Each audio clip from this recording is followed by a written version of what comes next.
他们的故事或许能让你了解平凡有多么不凡。这是一对盲人夫妻，他们一生不曾见过高山白云，不曾目睹炫彩的霓虹，甚至无法看见对方的样子，但他们却相携半生，共同搀扶走过了22载。白天，他们在街头卖艺，丈夫弹琴，妻子唱歌。几曲作罢，他们会一前一后地摸索着回家，一路上磕磕绊绊，遇到坑地，丈夫会抱怨妻子，也不会在后头使劲。面对车流，他也会不断用嗔怒的语气提醒着妻子。但尽管如此，在感觉到快要下雨时，他也没忘记妻子怕雨的习惯，立马停下，迅速把时刻准备着的雨伞准确递到了慌乱的妻子手上。晚上，丈夫数着今天的劳动成果，在旧铁盒子里摸到一张崭新的纸币，随后满脸欢喜，但又故作轻松地把它交给了妻子。妻子模视着新纸币，一阵雀跃，她则满是宠溺地调笑道：“你像个小朋友一样。”就这样发现用它。夫妻俩平时过得十分节俭，每天都是粗茶淡饭。中秋节那天，他们破例买了一只鸭子，还一起喝了酒。为了庆祝节日，他们默契地提起酒杯，近在咫尺的2个杯子在空中推拉了几个回合，最终碰到了一起。酒过3巡，丈夫感慨岁月无情，他希望享受人生所有的乐趣，因为已经活到了这把年纪，也许时日无多。对面的妻子听罢，很是伤感，忍不住哭了起来。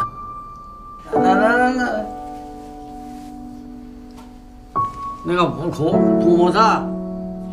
只要我在，那不能等你去世界到处摸去，你看不见，到处摸啊，买东西啊，努力去啊，我尽量的照顾你，是不是？或许这就是爱情最好的模样。尽管他们一生都看不清对方的模样，却依然可以在黑暗中互相摸索，相互取暖，彼此安慰，为彼此的人生点亮一盏永不熄灭的明灯。而对于阿云来说，女儿就是她人生中那盏明灯。她是一名夜班出租车司机，也是一名单亲妈妈。为了谋生，她每天都会带着年幼的孩子一起工作。为了节省时间，她争分夺秒地吃着饭，差点噎着。再回头看看后面，3岁的女儿已经窝在后座的地上睡着了。他小心翼翼地把女儿抱到座位上，谁料女儿居然醒了，开始哭闹。无奈之下，他只能抱着女儿站在车来车往的大马路边，哄着她睡觉。带个孩子开出租车总是有很多不便，载客人数有限，女儿偶尔还会闹脾气。好在大部分的乘客都会理解她的不易，但也总会有人见此情形时头也不回地转身离去。有的时候，即便客人顺利上车，年幼的女儿也会突然哭闹，搅扰人心。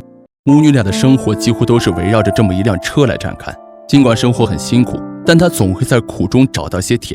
她时常问女儿爱不爱她，或许女孩还不懂爱的意思，但她总会第一时间用稚嫩的声音说着爱妈妈，接着用行动表达出她对爱的理解。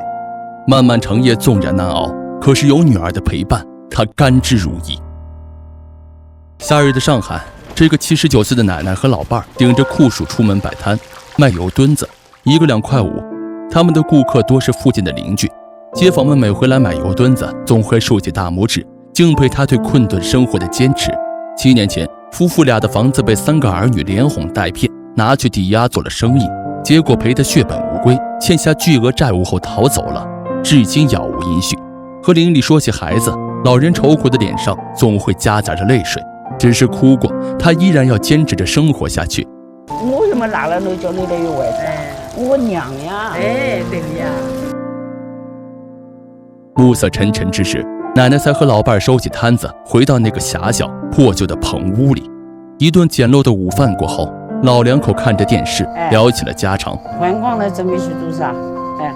他一路晚给他去报道。听完老伴的玩笑话，奶奶很是乐观。她说：“我才不想狗带。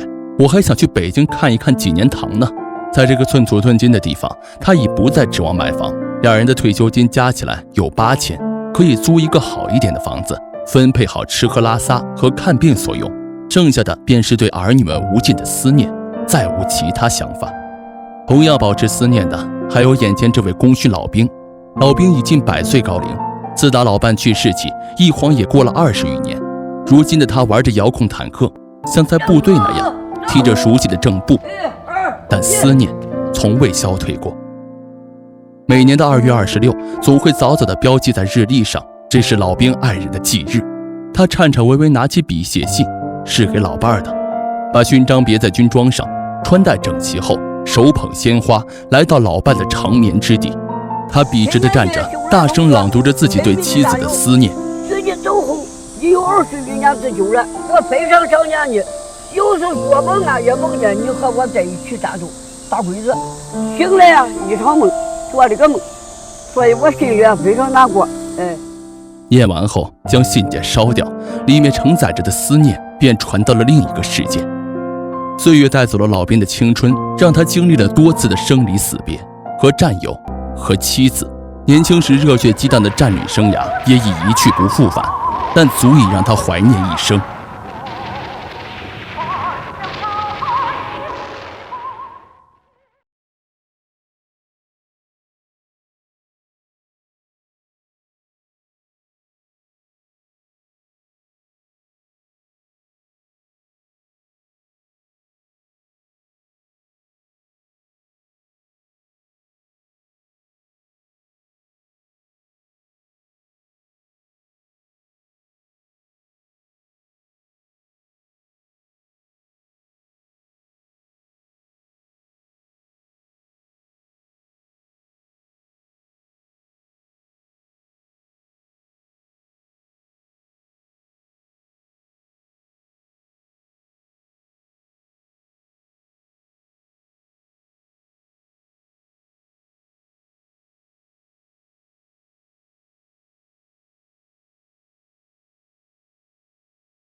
纪录片《生活万岁》里，每一个故事的主角都是最平凡的普通人，他们的生活谈不上好，甚至有些心酸。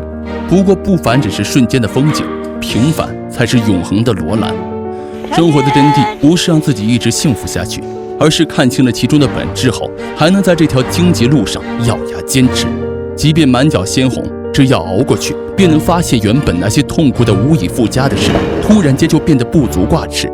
一路上流出的鲜血也会化为养分，让荆棘长出枝芽。真的好牛啊，好牛啊，好牛啊！它就是一个野草。用心记录，品味人生，我是阿郎，咱们下期再见。